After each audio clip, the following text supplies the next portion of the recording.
नमस्ते दोस्तों, स्वागत है आप सबका स्पेशल ब्लॉग में। मैं आपको दोस्त पूजा स्वागत करता हूँ आप सभी के मेरे चैनल पर। तो दोस्तों, कैसे आप सब? उम्मीद करते सभी अच्छे होंगे और मैं ठीक हूँ। लेकिन मेरे बच्चों की तबीयत जो है लगातार बिगड़ती जा रही है। जैसे जैसे मौसम मतलब सर्दी आना शुरू हो रही है। तो अभी मैंने सोनू को सबसे पहले दूध पिला दिया था। दूध पिलाने के बाद में उसे निमोलाइजेशन करा दिया था। जैसे कि आप सबको पता है, निमोलाइजेशन का मशीन जो है मैं किराए पर ला रखी हूँ।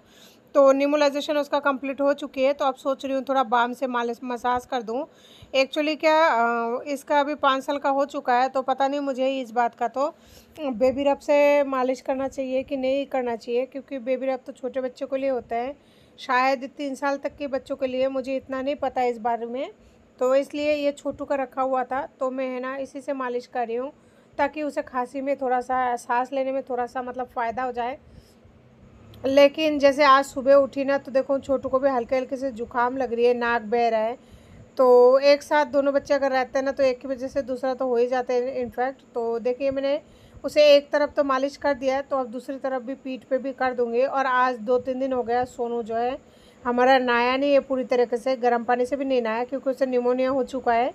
तो निमोनिया में बहुत ज़्यादा प्रॉब्लम हो जाती है बच्चों के साथ में, और उसका बहुत ज़्यादा केयर करनी पड़ती है। और मेरी तो ऐसी कंडीशन है, सुबह की मतलब शाम हो जाती है काम करते करते, शाम की रात। सुबह 9 बजे उसे ले जाती हूँ मैं हॉस्पिटल इंजेक्शन दिलाने के लिए, फिर शाम को उसे दोबारा से लेके जाती हूँ 4 बजे। तो ऐसे करते करते यानी 4 बजे अगर निकलती हूँ, तो घर आते आते ना 8 बज जाती है। डॉक्टर के वहाँ पे भीड़ होती है, फिर टाइम लग जाता है। फिर वो दवाई देखता है, इसे देखता है इसकी तबीयत कैसी है। तो ऐसे करते करते काफ़ी समय लग जाता है। और सुबह 9 बजे अगर जाती हूँ यहाँ से, बच्चों को पूरा खाना पीना पिला पुला के, तो आने में घर में कम से कम मुझे 10-11 बज जाती है। और छोटू को भी मैंने साथ में बाम से मालिश कर दिया, ताकि उसे भी कोल्ड हो रही है, थोड़ा सा फ़ायदा मिल जाए। तो अब है ना, दोनों बच्चे थोड़ा सा रेस्ट कर रहे हैं। तो देख सकते हैं 10 के 15 मिनट बाद में मैं यहाँ पर आ गई थी वापस से। और जैसे मालिश हो गया और निमोलाइजेशन हो गया, तो अब बनती है उनका दवाई देने का टाइम। तो सबसे पहले बहुत सारी दवाई है, तो मैं सोच रही हूँ पहले पैरासीटामोल की जो शीशी है वो दे दूँ, ताकि इनका फीवर में थोड़ा सा फ़ायदा हो जाए। और अभी तो कोल्ड की जो है, और फिर खांसी, एंटीबायोटिक, बहुत सारी दवाइयाँ रखी हुई है, तो वो भी देना है।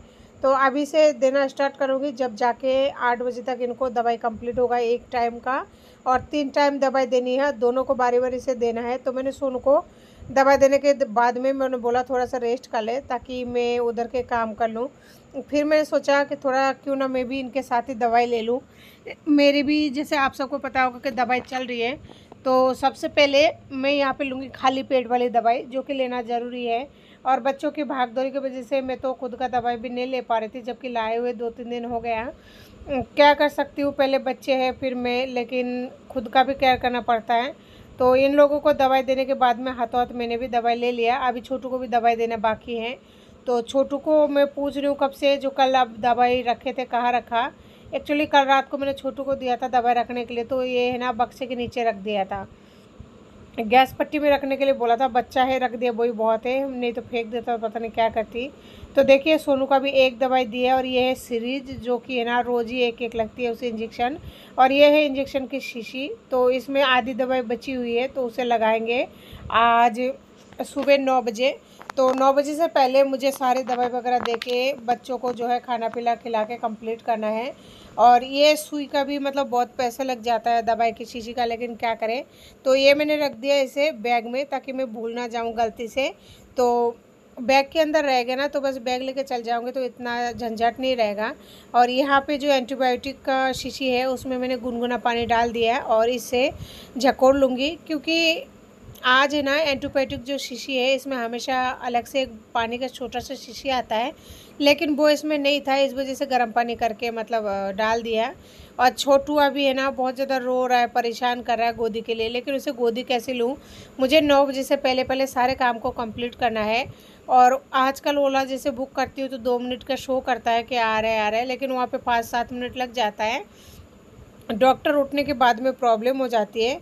तो देखिए, अब मैं दूंगी छोटू को दवाई, ताकि वो जो चिड़चिड़ाहट कर रहा है ना, उसका भी थोड़ा मतलब मन सही हो जाए। दवाई से तो मन से ही नहीं होता, लेकिन उसका फीवर चढ़ गया है इतनी सी देर में। तो जैसे जुकाम लग रहा था, और अभी फीवर चढ़ गया आधे घंटे के अंदर, तो फिर इसको भी दवाई दे ही दिया। कि लो भाई तुम भी दवाई खा लो, घर में अकेला क्यों आप सेफ रहो, आप भी दवाई खाते जाओ। तो फाइनली उसने अच्छी तरह से दवाई ले तो लिया। इस बात की मुझे बहुत ही खुशी होती है कि मेरे बच्चे अच्छे से दवाई ले लेता है। पहले सोनू जब छोटा था ना, दवाई के लिए मुँह ही नहीं खोलता था, अब तो ले लेता है। लेकिन छोटू बोल रहा है अब मैंने दवाई ले लिया, मुझे कुछ ना कुछ दे दो नहीं तो उल्टी कर दूँगा। तो मैं इस डब्बे में हमेशा कुछ ना कुछ रखती हूँ, तो यहाँ से मैं उसे दे रही हूँ ये गोलियाँ। और ये गोलियाँ बच्चों को नहीं, मुझे भी बहुत ज़्यादा पसंद है, तो बोल रहा है मुझे प्याली में दो। तो ये छोटे से प्याली में थोड़ा सा गोलियाँ दे रही हूँ। लेकिन जब तक ये गोलियाँ रहेगा ना, ये तब तक थोड़ा बहुत शांत रहेगा, उसके बाद में पता नहीं क्या करे। तो ये बैठ गया बाहर, हल्की हल्की से ठंड हो रही है अभी। तो मैंने उसे कहा कि अंदर चला जा, तो ये अंदर नहीं जा रहा है। और देख सकते हैं अभी ज़्यादा टाइम नहीं हुआ है, लोगों की मोटर की तार है ना जो चौथे मंजिल पर रहता है, जो लटक रहा है, तो उसने फाइनली खा लिया और ले आया प्याली। तो मुझे डर तो लग रहा है कि ये दोबारा मांग ना ले, लेकिन नहीं मांगा। और अब मैं सोच रही हूँ मेरे लिए भी कुछ ना कुछ कर ही लूँ, क्योंकि बच्चों को दवाई वगैरह दे दिया और मैंने दवाई ले लिए खाली पेट वाली। तो अब मैं चढ़ने वाली हूँ अपने लिए चाय। लेकिन सोनू के लिए है ना दूध में हल्दी डाल कर दिया था, उसने नहीं लिया। मैंने उसे बहुत कोशिश किया देने की, लेकिन हल्दी वाला दूध वो नहीं पिया। कई बार बोला तो वो उल्टी की कोशिश कर रहा था। तो मैं ये सोच रही हूँ दूध को फेंकूँगी तो नहीं, हल्दी वाला दूध में ही है ना चीनी चाय पत्ती डाल के बना लूँगी, तो इससे दूध भी वेस्ट नहीं जाएगा और मेरा भी जो है चाय पीना हो जाएगा। सुबह सुबह का टाइम है। तो मैं दोबारा से यहाँ पे बच्चों को थोड़ा तेल से मालिश कर दिया था माथे पे और उसमें। और सोनू को 2 घंटे बाद में वापस से निमोलाइजेशन के लिए लगा दिया, क्योंकि डॉक्टर ने बोला था इसकी निमोनिया बहुत ज़्यादा हो गई है। तो इस वजह से इसे 2-2 घंटे में जो है ये निमोलाइजेशन करना पड़ेगा। तो दोस्तों इसी तरह से आजकल जो है मेरा दिन कट रही है और 2 से 3 दिन हो चुकी है सोनू का इस हालत के लिए। देखिए वो किस तरह हँप रहा है, इसकी तबीयत बहुत ज़्यादा ख़राब है। तो दोस्तों आज की वीडियो को मैं इसी के साथ ऐड करती हूँ और मिलती हूँ फिर किसी नए वीडियो के साथ में। उम्मीद करती हूँ आपको हमारी वीडियो अच्छी लगी होगी, और अगर अच्छी लगी ना तो प्लीज़ हमें सपोर्ट कीजिए, लाइक शेयर सब्सक्राइब कीजिए। तब तक के लिए नमस्ते, जय हिंद।